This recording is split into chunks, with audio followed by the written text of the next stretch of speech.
ada fikih hasil ijtihad Imam Maliki, ada fikih hasil ijtihad Imam Hambali, dan seterusnya. Jadi fikih itu memang menjadi sangat dinamis ya. Di Muhammadiyah sendiri akhir-akhir ini itu mengeluarkan banyak sekali fikih yang sebelumnya tidak pernah terpikirkan. Ya, dulu awal-awal muncul fikih medis ya, akan jadi fikih terkait tentang dunia kedokteran. Ada banyak hal dibicarakan di dalam fikih medis tersebut ya. Kemudian ada fikih sosial ya, fikih dalam kehidupan bermasyarakat gitu ya. Dan kemarin muncul konsep fikih-fikih baru di Muhammadiyah, ada fikih bencanaan, ada fikih difabel, ada fikih agraria yang baru saja kemarin munaskan gitu ya. Ada juga fikih lalu lintas misalkan ya. Kemudian juga ada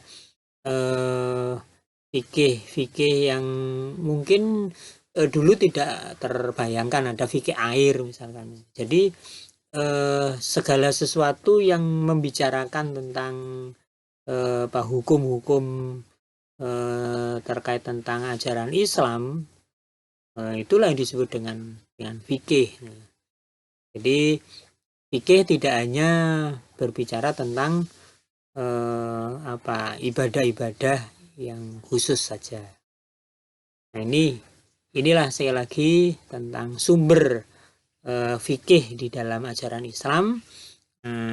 Ada dua, yaitu Al-Quran sebagai kalamullah, firman-Nya Allah sebagai sumber dari segala sumber hukum ajaran Islam, yang kemudian dijelaskan dengan as-sunnah yang mabula, yaitu jelaskan dengan pri kehidupan Nabi Muhammad SAW, yang kemudian dipahami oleh para ahli fikih menjadi produk ijtihad yang kemudian dikenal dengan nama fikih.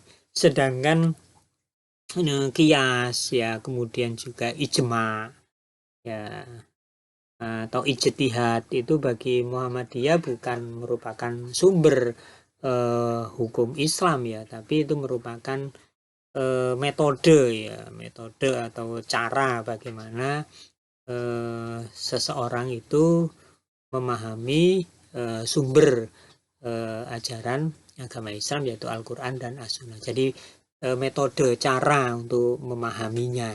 Nah, hasil dari pemahamannya itu jika dilakukan oleh banyak orang ya, berijtihad secara bersama-sama, yang kemudian nanti melahirkan sebuah kesepakatan.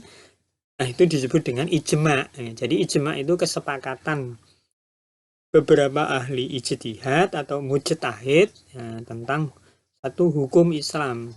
Nah, ketika itu disepakati bersama-sama, maka itu namanya ijma gitu.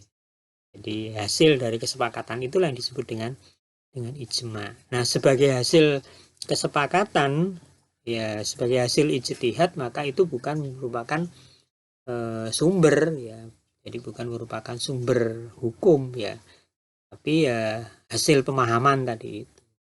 Nah, disebut fikihnya ya. Jadi fikihnya itu. Cuma fikih tadi itu bisa hasil ijtihad individu, tapi juga bisa hasil ijtihad bersama-sama. Nah, di dalam Muhammadiyah itu ijtihadnya selalu dilakukan secara berjamaah atau ijtihad jama'i yang ada di dalam majelis tarjih dan tajdid ya. Jadi di dalam majelis tarjih dan tajdid itulah Muhammadiyah, para ahli fikih Muhammadiyah berkumpul melahirkan atau